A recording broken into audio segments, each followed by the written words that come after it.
Byaffe wa Tawfik Media ujio ogamba otyayo najjo sinziro kubanga otulaba nkwanirizaako olunaku olwaleero lwa Friday fe abava mu jjuma tuvuddeyo nyongero balamusaako nekiramuzo ekigamba nti assalamu alaikum warahmatullahi ta'ala wabarakatuh. By names I'm Ibra Keys nga bulijjo nkwataganyeko n'omukulu ono amanyiddwa nga Frank Ntambi bwe kituuka mu mbeera y'okubeera nti okulambulula ensonga eziri mu ggwanga both politically ne entertainment bituuka mu nsonga za politics wamu ne entertainment. So this time round tugenda kwogerako ku mbeera eri mu kuba nti eri mu kugenda maaso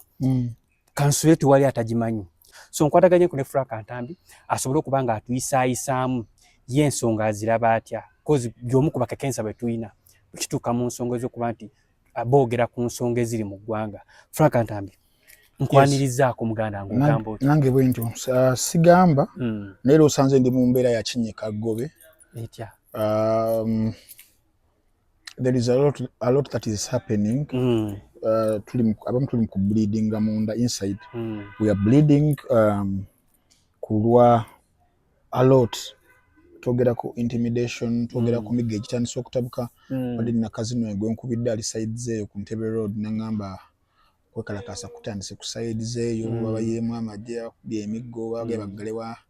amaduuka. Yes. Now te ekiri outside the Kampala and Metropolitan achocho chiri was and that happened yesterday, even at the eve of the election. So embera gye bali mumbi ebutambala simanyi bamawulire gategedde abantu aba confirming nti 10 people were killed mu makaga honorable Mwanga Kivumbi. Abantu 10 ne bajja mu makage ne abakuba amasasi n'abasenderera amasasi nabiranga bafa olw'ebyobufuzi ensonga z'ebyobufuzi tugenze mu kulonda era akalulu ako bambi kyannaku nnyo nti honorable Mwanga Kivumbi bambi bakamukubye nokamukuba akaloozinze era ne munne mukyala we Aisha Kabanda naye n'akaloozinga. So ne mu bitundu ebirala, so everywhere I'm scrolling, every phone call I get ebera mu donations ezo ez'abantu okubanga bangamba ebyo. So ndi mu kwennyamira ng'omuntu kaseera kano naddala okwefumiitiriza kwa Uganda yaffe gye twandyagadde ebeere tulindiridde akabanga ak'okuba nti eggwanga lyaffe likyuka, eggwanga lifuna ku bukulembeze obupya oba obujja. Era nga nagamba abantu nti wetukkaanya ntugenda mu nkola eya okuteekawo okulonda nga tuyise mu constitution ya 1995 movement system eyo gye twawangaliramu ya bus movement eyo jjukira baali bamala dde okuba nga bajjawo baabolishinga twogera mu 1966 Obote abolished the constitution yaliwo naleta EMP yali tutegereka bulungi nnyo najjawo ebibiina by'ebyobufuzi n'abibaninga najjawo okulembeza obwennono. Aminu yajja naye okumuwamba mu 71 naye naleta nkola ye almost yamin tewaliwo na kimu kyali yagoberera nti bakapapula kaakano bwe kati ye yafuganga ye namalako emyaka 9 yakola ebirungi n'ebitali birungi n'agenda nitugenda mu mbeera ey'okulindako tuli mu keetereekerero k'okunda kwa 1998 naye mu myaka egy'ebiri 79 n'ogw'ekinaana ogwo tufuna obukulembeze bwa Yusufu Kironde Lule ne binaayisa bamalako nabakaseera katono ne bavaawo nitugenda mu kalulu k'ekinaana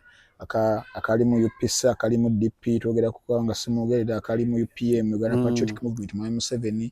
akali mu ne CP Kibirigi Mayanja Nkanji akalwako UPC ne kawangula mu mbeera abaaliwo abagamba nti nno yalejjudde emivuyo emitirivu egimu ku jjuji tonzo okubeera nga naffe tulaba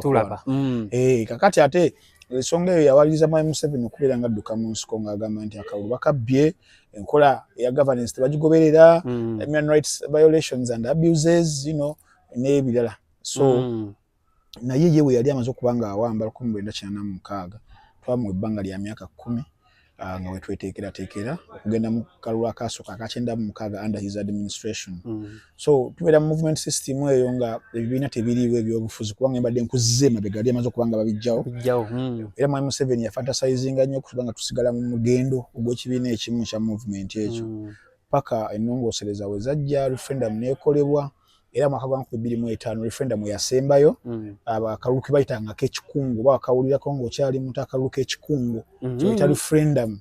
nti bakaleeta mu bantu akalulu ako okusalawo nti kino kikomewo so they could consult eggwanga lyonna that's what they call the referendum okuwulira ebirowoozo byabwe so bannayuganda ne bakkaanya wamu nti tuve mu mulembe tuve mu system ya movement tugende mu system y'ebibiina ebingi so ebibiina luli byaliwo naye nga biri abolished so nga bikola naye nga tebikolera mu mateeka ligale okitegeera nga byaliwo but kuguno omulundi bikomizawo mu mateeka kakati awo wenina obulumi nti tuba twakkaanya nti tugende mu bibiina ebingi buli luvannyuma lwa myaka 5 tunagendanga mu kulonda nga kubadde kuva 96 tuze mu 20 tuze mu 26 then why lwaki bwa mugamba nti omuntu waba asazeewo nti ze mpagira kibiina manvuuli mpagira kibiina basi mpagira ki kati gwali mu buyinza obw'ekibiina ekya basi kubanga osobola okukozesa buli kimu ekyeggwanga kiri mu mikono gyo wafuna engeri gy'okiteeka mu nkwawa mu mikono gyo twogera ku magye kubanga amagye mu constitution gabeera ga ggwanga yina president yabeera azzeeko yabeera wali chief in command kakati oba ntambi yazze nga si munnamagye g'amagye gaba ga ggwanga tegaba ga muntu kinoomu the president ntambi yazze n'aga personalizing ne gabeera gagakolera gunidda constitution eyo amagye gaba ga ggwanga police ebeera ya ggwanga judiciary ebeera ya ggwanga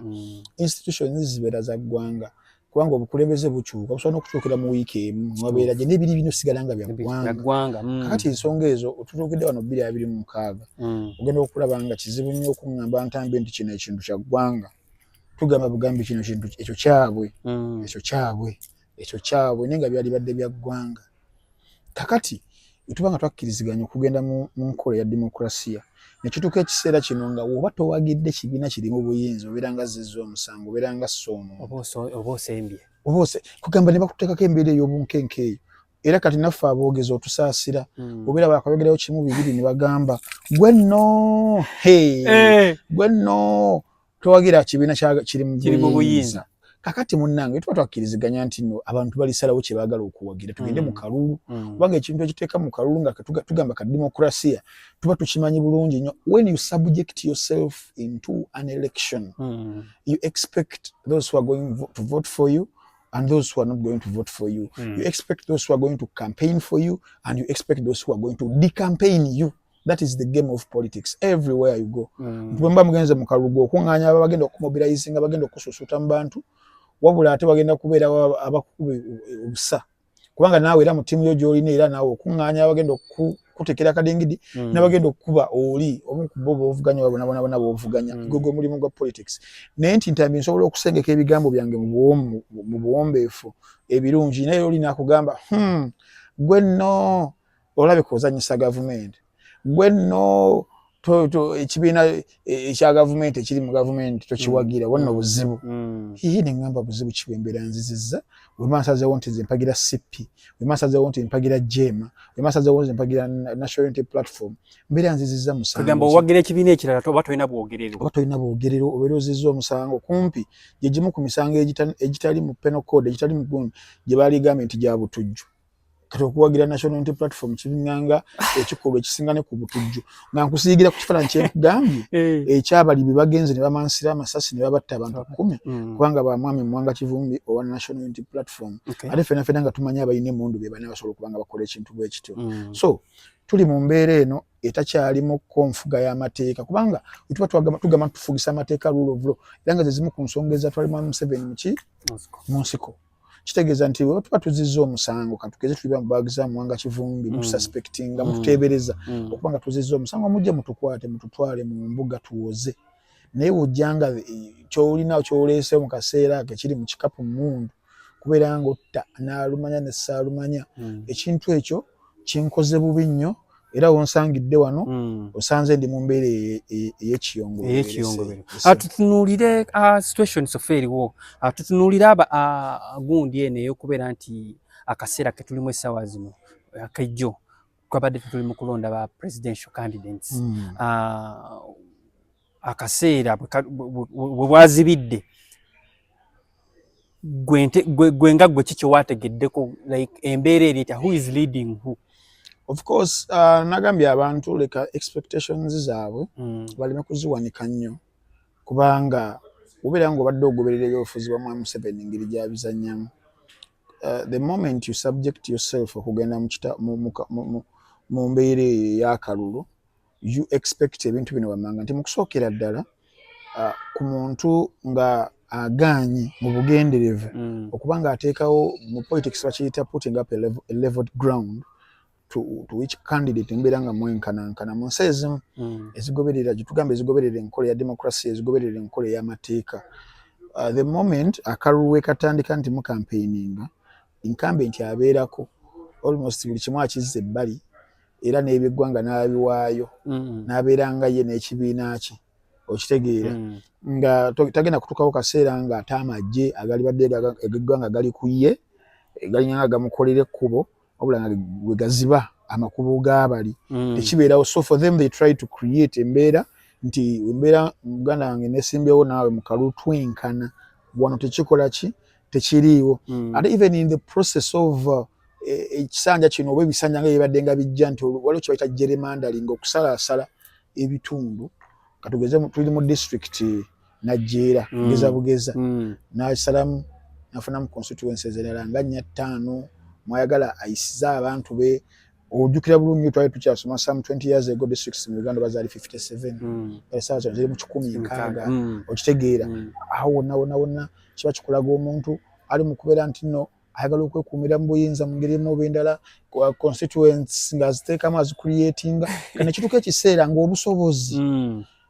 obusobola one for example nga mu kufieldinga ababaka mu bitundu byonna bibuna eggwanga nga tewaliwo kibiina kyonna kiyinza kuba na busobozi bwe bumu nga ye bw'alina olw'okuba nga ekimuyambako nti nakozesa state resources. Kati era mukana akalulu ke tuvuddemu oba ke tulimu essaawa zino National Unity Platform sisuubira nti yawezezza ebitundu 7 in terms of coverage okuba ng'esimbawo abaki ababaka nga bwe kibadde era mu kalulu akaggwa nti era NUPT yafuna buki resources na busobozi kubanga ng'efielding ababaka Mwami Museveni nga bwe kibadde ku Dr. Kano Kizza Besigye tewaliwo kibiina kya byabufuzi kivuganya gavumenti mwene embeera etali leveled kiyinza kubeera nga kikola ki kyenkanyankanya amaanyi mu mbeera y'okufielding abaki ababaka abayitirivu kyobalaba nti mugenda okugenda mu kalulu nga tebanaba kulonda nga yalina bayisizaawo abali opposite kale saaba zino abadde ayisizaawo 17 I think 17 yes abayiseewo wano opposite mu ggwanga lyonna nga tunaba nakagenda maka 15 kati ye mugenda ogenda mu kalulu ng'abalimu kati kubannaffe abategeera olulimi lw'omupiira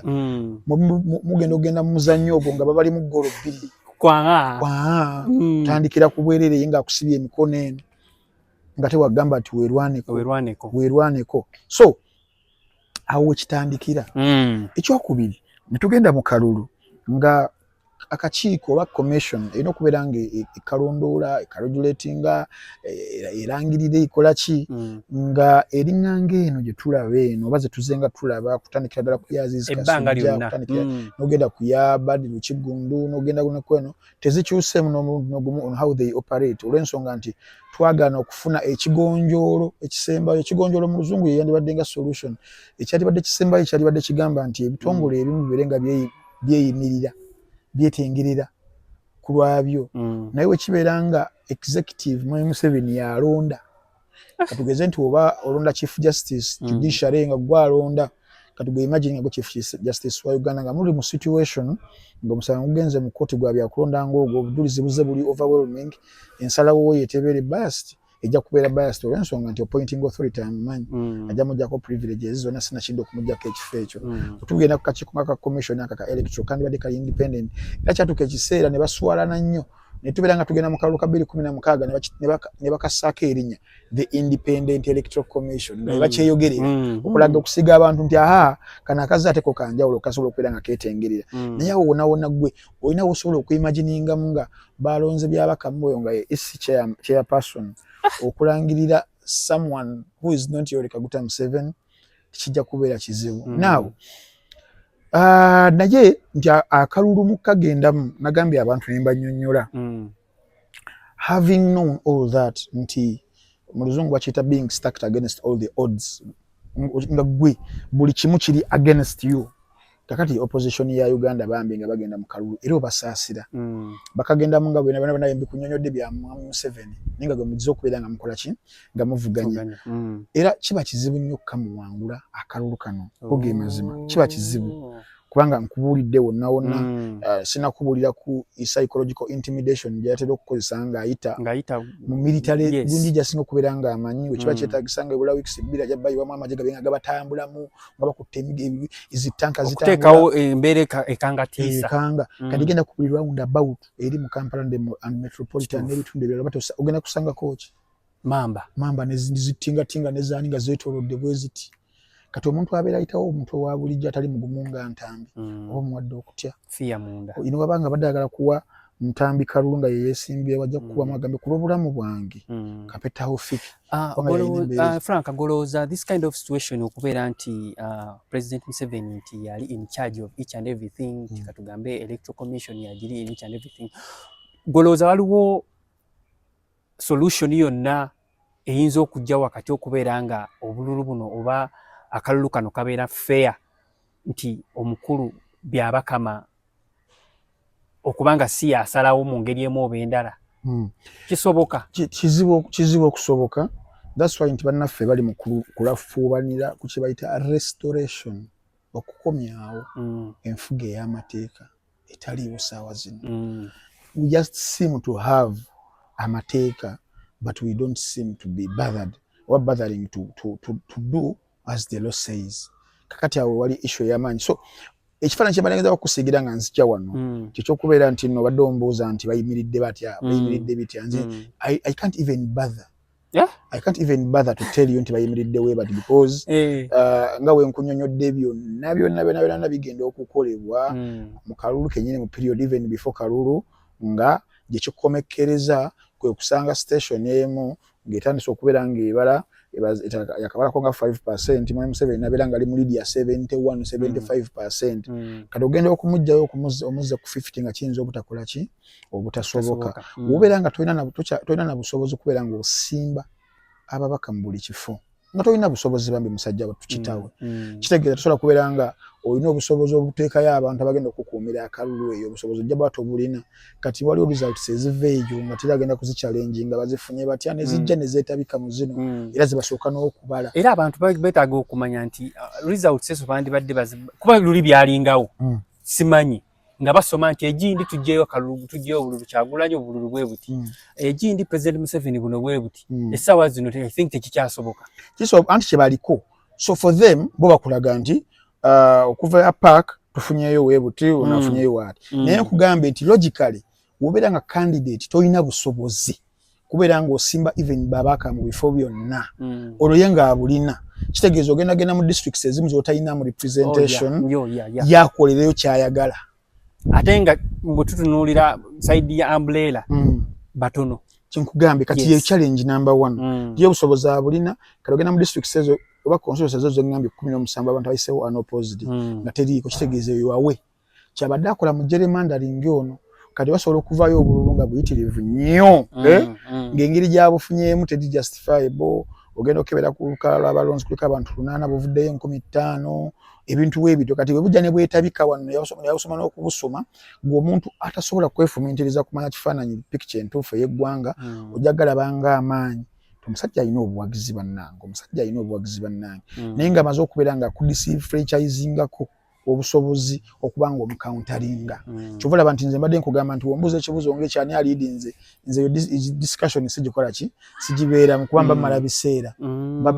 bya bwereere nnyo bwe kibadde ng'oberedde akalulu kuva 2021 nasooka okugoberera nga ntegeera bulungi kati Frank okutwaliza ewamu tetusuubirayo kulangirira kyukakyuka tewali tekisuubirayo kulangirira Mwami Kyagulanyi era nga wesa kisuubira nti walibeerawo okulangirira Mwami Dr. Kano Kizza Besigye akamu ku bululu bw'endowooza Dr. Kano Kizza Besigye yalina obuwagizi obungi obw'amaanyi kalulu ka 2006 2006 naye olaba embeera yajja nga tasobola kulangirira ntugenda mu kkooti era ebyava mu kkooti ne beesalamu ensalawo y'abalamuzi banaku basatu nga bagamba Yesu okubba kwabaddewo naye tekwabadde substantial nnyo kubanga kusasaamu kalulu ate tuba tuli awo nga ye mwami Abedi Bwani Kaveyaso yalinze affidavit nti ate wabadde kubba kati munnange tugenda okugatta ebintu bingi nnyo agakalona mugulu ng'akalulu ko tujja kakasitinga ne mwami Museveni kijja bba kizibu nnyo okukamukola ki okukamuwangula before nga tutereezezza engeri gy'akatubbamu eri strategic eri structure wetutagiraawo kijja bba kizibu kati waliwo okutereezaawo kubanga yayina tactic A tactic B tactic C tactic D tactic A agezaako kubanga yeetunda mu balonzi babire nga bamwagala era I genuinely believe waliwo abakola ki abamwagala olw'ensonga zaabwe ez'enjawulo maybe alina message eri eyapiringa gye bali maybe balina ebagala okuprotectinga nga status quo wekyuka mubiyinza okukyuka kati abo babeerawo then ekyokubiri n'agamba kanfunewo n'engeri gy'empangisa obuwagizi kyobola abantu badde ng'ogenda ku rallies ezimu eza mwami Museveni naye ng'ogenda okutunula mu wings muno nga mulimu buses empitirivu ennyo ogenda okulaba nga abantu bayingiddemu nga tebalina gye babajjawa gye babazza so awo nawo n'abeera nga plan yagirina esiga ekifaananyi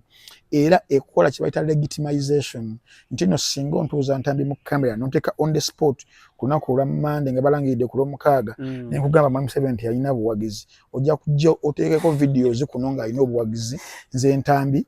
mba nswala omuntu n'agamba kale laba byayogerako kakati awo kuba cleansing kifaananyi eyo nayo tactic namba 2 tactic ey'okusatu ate nga yeesooka ye tactic ey'ekintu kyasinga okubeera ng'amanyi kye bayita ki amagye security yamuleeta wano amagye go teri kintu teri muntu ayinza kumusinga kibalo kya bintu ebyo amagye agakozesezza buli kimu kyonna essaawa zino singa obadde weegendereza kuva 2016 or these last 10 years atandise okubbanga amagye aga integratinga mu system nti webaali baleeta enkola eya NIRA walaba yali agikulira mugenzi Nyakayirima ogenda mu ministries ezimu bawo ba cabinet ministers genda ku internal affairs genda mu agriculture genda ludda wa olumu n'ababeezi olumu ne agencies zakola eza government ezino kubera nga zirondora ku nsonga genda anti corruption genda ku fishing bana abavuba awo na maje nataka kubera nga integrating ne gamuzanyira in administration yao and governing then also nabiranga asobola okugakozesa the psychological warfare eyo eya intimidation kutiisa abantu babera bagubye nga agasindikayo kuba miggo bakubira ddala emiggo kuba amasasi gago bagakubye nkubulidde butambala ne mu bitundu ebirala ebiweero sawa zino bali mukubera nga nabo beetwala mu ngeri eyo kati ekyo nakyo nga kibeerawo amakomera gago gajjudde okebera abantu abasinga okubeera mu makomera sawa zino baana nsonga za byabufuzi okitegeera amakooti ge kakati omuntu ng'oyo ogenda okumubala abalamu ngikuddamu ekibuuzo kyo nga kizibu okutuuka kunaku olw'okulonda nga muyinza okumusinga mu ngeri ye gy'abeera akibaze kubanga numbers wali akulaga nti no nazo zireflecting azirina era zijja zisoma ezo wabeera nga azirina engeri gyazifunyemu discussion for another day naye nga nkubuulidde enteekateeka yazo Franka gwe mukulaba alabamuuko bannayuganda balonze Kyagulanyi bamuwadde obululu mukulaba okwange kuli bwe kuti mwami Museveni oba ne ba incumbents bonna abalina enfuga ng'eya mwami Museveni baba bakimanyi baba bamanyi kye bayita reality amazima baba bagamanyi kyova olaba bo kye bakola counteringa amazima ago ne bakola ekirina okubeera nga kiba favoring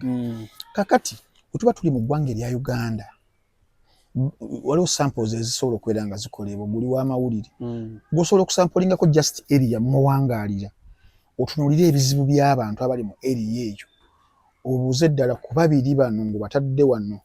ani ge baaligenze naye just ng'osampulinzeko obusampulinze akatono kate w'okigaziya ate results zibeera very very overwhelming so kitegeeza by logic bannayuganda etwanga tuli millions oba 45 kati oba 50 millions oba abantu babagamba bannange status quo esigale embeera nnungi nnyo ffe tuli bulungi obeera ng'okozesezza indexes zonna obeera ng'okozesezza reports ez'enjawulo ezizoogera ku embeera y'abantu mwe bawangaalira ebintu nga economic inequality ebintu ebyo ebiyinza okugambisa abantu nti bannange change yeetaagisa byekubidde ku side ya opposition kakati reality eyo Mwami Museveni akola ki agimanyi kyova laba ye tasobola kudde yalinga mugenda mu kalulu kali nga mwenna temwesibye kantu ntuno na mikono mabega yajjajje kusiba ne kantu ntuno mu kusibe yasigale nga ataya tasobola kudde yalinga wali kuba mazima akola ki agamanyi kati yajja ko taxi zile gambi tactics zili yange 5 sina kindi ne 10 kati mulimu ne tactic ene esembye yo kuteka mu blackout train ya internet teriko kubanga munange obeera ng'olina obuganzi n'obuwagizi ng'obwewuliranga bungi tewaliwo mbeera eyinza kutiisa nti bagenda kulaba byengendo okukola ebirungi kale katugambe nti yakola birungi bagenda kureportinga birungi oba otyako byakyo okubeera nga wekola ki nga babireportinga naye nti ajja bateekane mu mbeera internet eveeko weyaba inimba ninakyenda byawo ku street sigenda kukyapulodinga kubeera nga nkiteekayo bantu kubeera nga bamanya bubi bwokola ki bubi bwoliko so okuddamu ekibuuzo kyo mu ngeri eri technical abantu Kyagulanyi bamwagala not because Kyagulanyi bati bamwagala kubanga akiikirira endowooza zaabwe bamwagala kubanga bamulabanga bo bamwagala kubanga balina fatigue mono okitegeera nti bannaye tewali kikyuka twandiyagadde okukyusa era nagambye abantu ne bagamba nti ife abantu abamu okubeera nga tuyinza obutaagala gavumenti eno eriko eya Mwami Museveni oba ya NRM ne Mwami Museveni yennyini nze nyinza okugamba nti ensonga teziri personal nti oba alina gwe yanzitira nti oba naye wabeerawo fundamental change mwandibadde mwagala for the betterment of the country tubala nti ba framers abakola constitution eyo bali basajja bageze nnyo omwali jjajja wange amanyiddwa nga Frederick Sempebwa bwe bakola constitution ya Uganda mumanyi Sempebwa Frederick era partner wa Mwami Katende ye tata wa omukyala Jessica Kayanja Jessica Kayanja mbera naye muyita jjajja mu Uganda olwo lwaffe tuli blood related ebadde sikwesiba ku bantu so yomu ku framers abo abakoso era musajja ali wa DP family yaffe yonna yakulanga ya DP era nga jjajja Frederick Sempebwa yatu yomu ku batuyigiriza ebyobufuzi nga tukyali so nengamba abantu nti even the framers of the constitution baakiraba ne bagamba nti katuteekewo ekkomo ku bintu ebimu tuteekewo ekkomo ku bisanja omuntu ojja okola ebisanja kimu bibiri okole ki oveewo n'omulajje singa bisukka waawe bibiri you'll be drunk to power obeere nga kakati ate gwe weerabanga gwalina okubeera project bakuyimiriza bakusigazaawo batya mu buyinza at the expense of eggwanga ndire sentya kakati abakulembeze mu nsi zonna zonna ogenda ozirabe abalina ebisanja kwegamba ebisinga otusumbuwanga wano biyinza okubeera nga tebiriyo nnyo eyo nti bakulaba nga otandise okuba nga otagala basobola okulinda ne bagamba kale k'emyaka gye 5 kagiggweyo akole ki agende tuleete obukulembeze obupya naye obeera nga buli within kibiina tebali badde bubi kubanga ogenda mu nsi nga America nga basobola okweta Republican Democrat najja kati olumu Republican aba yakabaako ne Republican mala nakola ki najja so nga tekiri nnyo ku kya kibiina naye nga kiri nti tulinawo ko ku nkyukakyuka era buli muntu abagenda okujja okubanga avuganya mu kalulu nga ka America abeerako ensonga tezibeera na nnyingi by the way sobola okubeera nga ensonga emu oba nsonga bbiri izayagala okubeera nga akyusa ebiseera biri mu 2008 Barack Obama mu kubeera nga ajja that was the time America yali hit n'ensi yonna by credit crunch eyo yajja kugamba nga economy ekola ki esebengerera wadde kale representation ye mu kujja yali the minorities abaddugavu the black Americans naye ate yafuna n'obululu bungi nnyo mu bazungu abakola tuntundu ebinene kubanga ate yalina ensonga ezitali just z'abaddugavu nti ngenda kutereeza wano ngenda kukwata wano okitegeera kakati ensi ziba zigenda okubeera nga zikulaakulana nga tubirivinga nti munnange alina byakozeewo ebirungi kati nze kankwate ku zino ensonga endala ziri yazikola bulungi kati nze njagala nkwate ku zino nazo nzinyweze mbeere nga mumpa kakati ffe wano waffe mu ggwanga erya Uganda nti ffe abamu ensonga lwaki tetuwagira gavumenti gutali musango kwa constitution yagamba guwagira gwokola ki guyagala yeyo ensonga nti nze ntambi sali kifunyemu na buzibu nnyo singa twagenda ku nkola ya constitution nga bwe yali etulagidde ebisanja bibiri osanga ate sanga Mwami Museveni yakkiriza ekyebisanja n'avaako mu 2006 ne bajja waawe yandibadde addawo katugeze DP yaddawo ba FDC osobola n'okwesanga nga mu 2020 eno yandibadde ate mpagira candidate wa NRM kubanga ayina ebimu byandibadde oba aleese nga bizo okubeera nga binkolera ne kati essaawa zino tuli mu ttamu tuli mu katuubagiro nti osobola okukyawa ekibiina kyonna ekya NRM n'okyawa n'akikulembera so awo we tuli wazibu nnyo. Frank, omulamwa gw'okulonda guno guliriddawa weeguli teguliiwo? Omulamwa gw'okulonda okusinziira ku byenkunyonnyodde ndowooza obadde onoonyaamu kigambo kimu kugamba nti tewali mulamwa naye omulamwa gwo guno we gubeerawo nti otugenda mu election period ey'emyezi gino esatu gye batambudde bakitawo kicreatinga platform for awareness eri abantu nti these people singa babadde nga babakkiriza wakati Mwami Kyagulanyi yafunamuko okusoomoozebwa nti ne gye yali ayagala okugenda okutuukayo walaba okutuubagira kwe yabeerangako asanze emisanvu asanze magye bakutte bawagizi babakubye emiggo babasize emitwe naye singa baali bamuleka n'agenda n'abunya enjiri ye nga bwe kyandibadde nga ne Mwami Museveni babadde nga atambula n'abunya enjiri ye akalulu kano ebeera efuuse platform ya ideas okubeera nga ze-extendingibwa mu bantu nti kale singa enkola yannyikira abantu ne bategeera ne bamanya rights zaabwe ne bamanya obuvunaanyizibwa bwange kibaita civic duties osobola okwesanga nga singa akalulu kasobola okuba nga kawedde nga kali mu favor ya Ntambi akakubya amancoolo ttiimu ya Tawfiika abawagizi ba Tawfiika bamanya ekyokukola nti akalulu ako kaffe so tulina okukabanja mu ngeri emu oba endala kati byebyo ebintu ebiyamba ku kalulu ebeera nga platform nti even regardless of the outcomes of the election itself bisigala tukyagenda mu maaso kyova olaba nti olina ensi nnyingi z'olabyeko ng'abakulembeze baazo bavudde mu kalulu n'ebitundu 9 n'okwambuka ku 10 ne wayita emyezi 3 gavumenti zaabwe ne ziggwa ne bavaako genda bona bakebereko ba Binali Tunisia genda okebere kuba Hosni Mubarak Egypt genda okebere kuba wane Sudan wane Omar Bashir genda okebere ku Syria genda okebere ku Iraq Saddam yafuna ngo bitundu 9 ku buli 10 okiraba nekyatuka ekiseera nezigwa kubanga wano mu period ene ya kalulu abantu webeyongere okubeera ate nga bategeera nnyo ebintu ebimu kati saawa zino omanye obusungu buli ku bantu saawa zino for example bebadde batalina in the last 3 months nga bagamba kale tukalinde nenge saawa zino batandise okwerabira ku bintu kati tunulira abantu bebutambala for example families ezo zafiiriddwa abantu baazo obaddala bakyayinza okubeera nga bali bakakka mu mitima n'okwagala gavumenti eno ng'omuntu omulala ali eyo atalina kyagira kati ekyokulonda tukiviireko ddala tetukivaako kuba mbadde nkikunnyonnyola nti it is a platform anti kuba kati omuntu bw'anaabeera eyo n'agamba atugenda kulonda kuba ne bw'olonda nga tebagenda kulangirira muntu gw'olonze no it isn't kwanza ekikunnyonnyodde nti waliwo n'abalala ababadde mu mbeera ya Uganda nga bakulembeze abaliko bakolanga buli Mwami Museveni byakola nafuna ebitundu ebisinga ku byabanne ebiyitirivu ennyo naye abantu bamaliriza babagjeeko mu ngeri endala kyendi mu kubeera nga nkusiigira ekifaananyi singa kyaliwo ekito singa munange oli wakavaamu 98% addamu naye kugambye gundi zaabwe zamala ne zifalling kakati munange togaya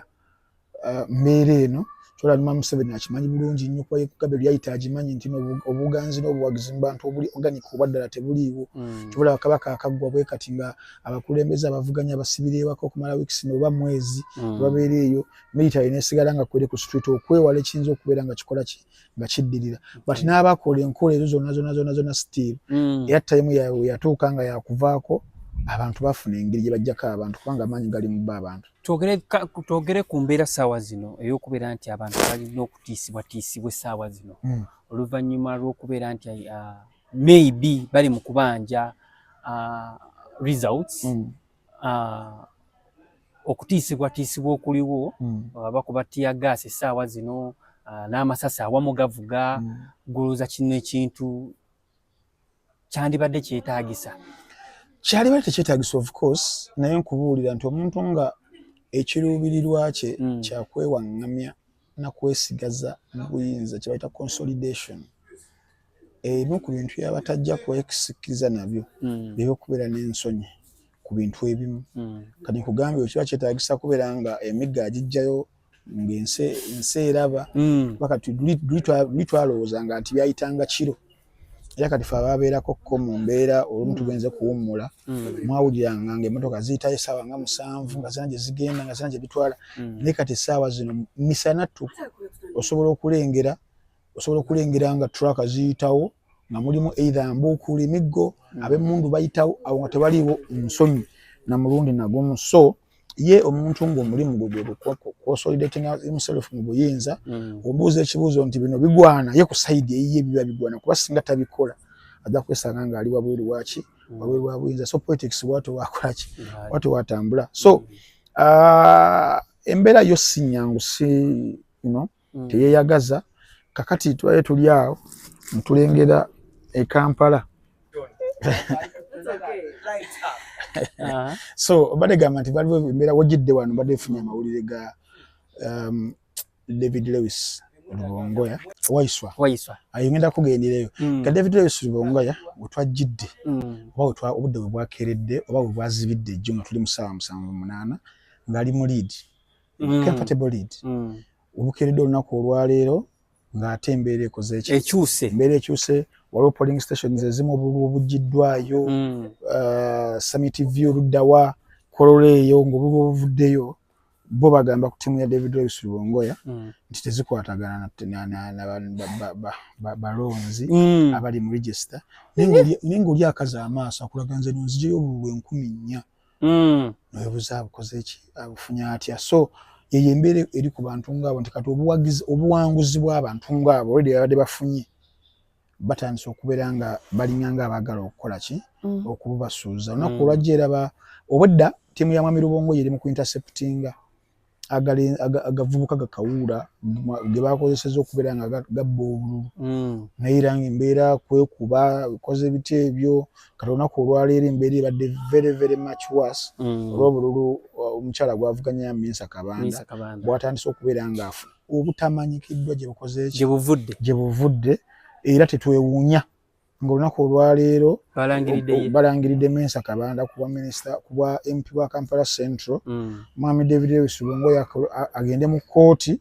eyo nayo nga nayo ogenda okugendayo olweddi era nga bakulimu tomanyi oba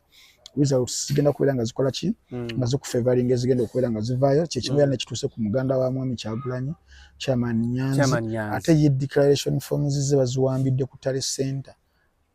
ne baziwamba nsonga ki era nsonga ya kumujjako obuwanguzi bwe okitegeera neza Roy Seboga ne bazijjawo okwagala okulaga nti kiri ku Nyanzi yekka okubeera nti nno Madina Nsereko bamuyisaawo ekawempe South era nakyo tekyewuunya ojagamba nti bino yaŋŋambye okitegeera ogenda okulaba ekakuuto ewa Geoffrey Lutaya naye embeera ebadde yeemu nti ttiimu ya Mwami Kasolo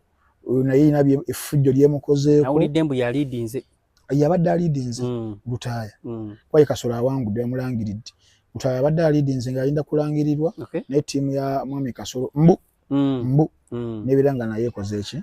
emu intimidate nze ng'eyagala kumuggyako buwagizi bwe kati mulimu ebitundu ebimu nga munnange olunaku olwaleero twali tusuubira ababaka abamu okubeera nga balangirirwa nga tebagenda kulangirirwa ng'obuwanguzi bwabwe buli exchanged mu bali be bawangudde. So byebyo ebintu ebimu muganda wange biri mu kubeera nga binnenyamiza. Wawuliddeko ku mukyala aweesemba Bulolo Nina Rose? Namuwuliddeko maziga meereere maziga ate nga meereere Nyiranga kwazirana na biwoobe ewa Nina Rose Mawokota Hilary Kiyaga Hilary Hildeman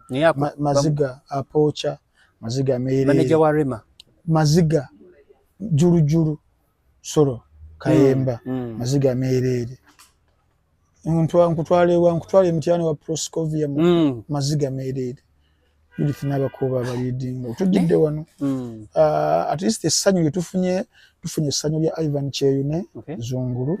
Nakasongola tufuna amaziga atagaluta maguzi Semakula maziga watabaawo kikyuka nzo okubeera nga naye agenze watabaawo kikyuka era nkola ze zimu. Ntambi, don't you think nti bwe tutunuulira omukulu oyo Solo wamu ne Hildeman nga ye omuntu tugambe nti batunuulidde nnyo tebalina bo kye bakoledde bantu nedda ebisanja ebiwedde mwanattu obudda nkunyumiza emboozi eno ndowooza nga weebase obuwanguzi bwa Mwami Museveni n'abantu be tebuliflecti nga kibeera ku ground nti be baffe balinze be basinga obulungi akalulu okawangula enteekateeka zibeera nnyingi nnyo plan A ey'okugenda leba kulonda nti gwasinze plan B otandika okupalapalanya nfunye nti obuwanguzi obwo ntaddemu mbaguliridde nti badonze nti mbaguliridde nti obaguze naye baganye n'ababaka bennyini yes ne ku babaka ababaka tebabbi nnyo nti kyekirala kyenyinza okukola kanfune obululu obutiikinga owedde mbuteeke mu bokisi either mbukukuse mbustaffingemu oba nzije ne bokisi zange zino ndete agayaaye gateekewo akacyankalano gabuzeewo ziri gateekewo zino ekyo kiba kiganye nsobola okugula declaration forms ez'abagundi booli so munange wawulira nga bakubye omubaka akalulu nti bakubye Nina Rose akalulu bakubye Lutamaguzi akalulu bakubye Rudamani akalulu bakubye ani kubamu tekigamba nti no babadde banafu nti tebabaagala basobola okubeera nga bakabawadde naye bano bo nga bafunye buwanguzi bo nga babufunye mu mbeera eyo bepo waliwo n'abakubiddwa bo nga bakubiddwa kalulu twogera ku bantu nga Ssemujju Ibrahim Nganda twogera ku bantu nga Mathias Mpuga Nsamba twogera ku bantu nga Medad Lubega Segona twogera ku bantu nga Mwanga Kivumbi ne bamukubye flat wadde kale bino bibaddewo naye oli omwami Mukiibi abadde w'amaanyi nnyo n'ennamba zingo zaba zi reflecting ku ground kati mulimu abo nga ye akubiddwa bukubwa omukyala MP w'e Makindye Luyirika Zahra Luyirika abakyaganya omulangirira oyo namuwuliddeko ng'aliidinze abasinga bali kati we Kampala abantu tebali wano NUP abadde taliidinze n'ekikwewuunyisa nti mbadde nkeberakako awo nga tebali gwe balangiridde wadde no Shamimu Nanfuma amuwuliddeko Maziga Meerere agali ate galimu ne Kamulali nawe kibadde kisuubira adali ku ngoma nnene ya Shamimu Malende Shamimu Malende abadde avugana nalu Nanfuma Kampala Women District so gamba Women District Kampala kati Nanfuma abadde okweyo kadi ne Shamimu Malende abadde okweyo kadi kati Shamimu Malende abawangudde abo naye tebana bamulangirira wentujidde binzo kyukamu so tugikozesa meka wano saa musanvu binzo kyukamu so tebana kubirangirira ebyabo nenga ate waliwo obululu waliwo abaveri wabwe bali mu kubanga balangirira so tekikwewuunyisa kubanga kuwadde situation ya Mwami Lubongoya nti yabadde aliidinze ne kati sawa wetujidde wano ku mpewo sawa nga musanvu badde mukubidde ku simu nambuulira ebibadde muki so tukatulinda di final results ezisinga kuba MP leero by sawa nga 3 tujja batutegedde abasinga obungi nga bajuliridde genda muki mu kooti kuwakanya then presidential candidate ja saa 11 agenda kubeera naye alangiriddwa results eziva zetwatugenda nazo sijja kugenda nazo zinaba zivuddeyo kubasikanyiza nazo from process ngugaye from process wetandise mbikunyonyodde wano muganda wange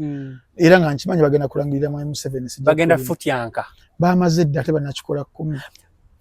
Ntambi bani abali in charge ya ballot papers zino okujja wano mu ggwanga Uganda Electoral Commission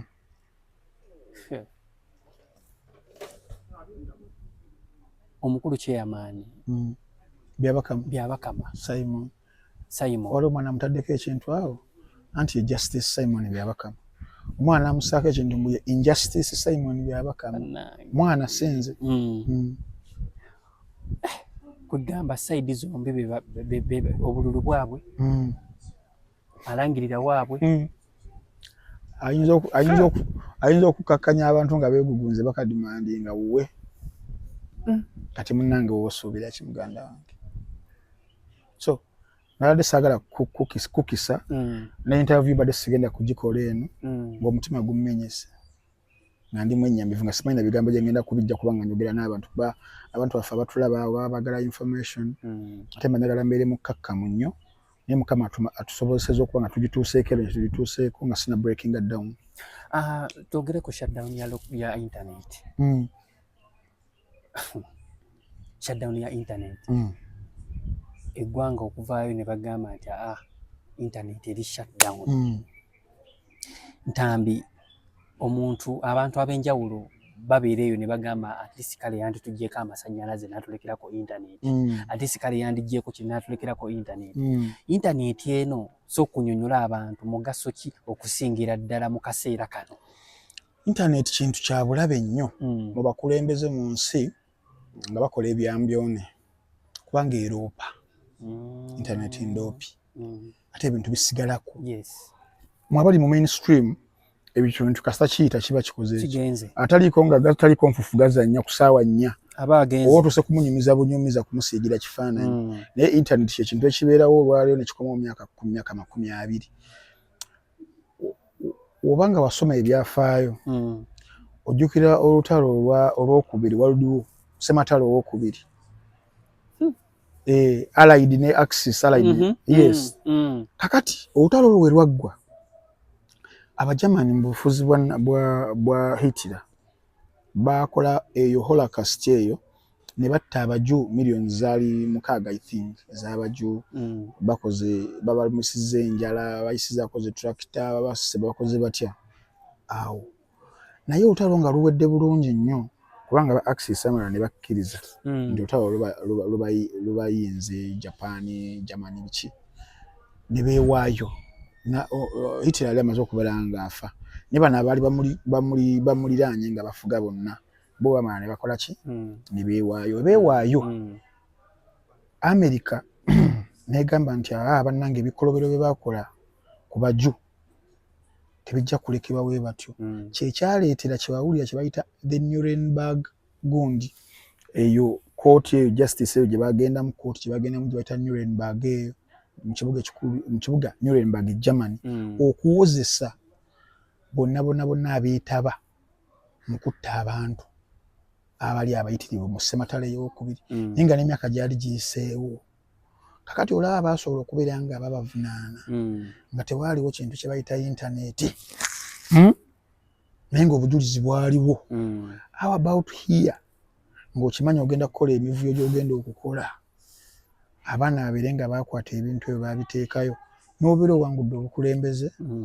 n'obeera ng'ovuddewo abalala b'obikoze nabo balireetebwa nabeera nga bavunaanibwa emisango ebyo so that mainly kyekyo ekya internet nti yo keesooka eveewo tuyiseewo be tuyisawo nnaku 2-3 tugibakomezeewo etukosezza nnyo okutwaliza ddala etukosereza ddala naddala kakati ate zino kyensinga okufaako sifa ku businesses as such kusooka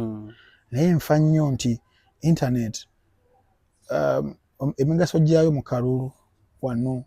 nti yeyinza okuyambako ku nkola ey'akalulu ak'obwenkanya free and fair nga mugenda ku polling station abantu ne bakavalinga ebintu byabwe obujulizi bwe nga babuyina nekuba kugenda mu kooti biki byonna nga weebiri nga byabwenkanya naye kakati awo biba nga tebiriiwo democracy tosobola kubeera nga omwateininga then also of course ngambye sijja social business wadde nabyo nti waliwo abantu abadepending okubanga basaasira nga gwe mulimu gwabwe hand to mouth oli atunda airtime oli engoye ebikoze bitazitundira okwo actually mwe bali bayitirivu nabo bali mu bulumi kati ng'ovudde ku ffe abalumirirwa eggwanga kati waliwo nabo abalumirirwa businesses zaabwe esaawa zino ng'oyita manyi kyagenda kuzzaayo waka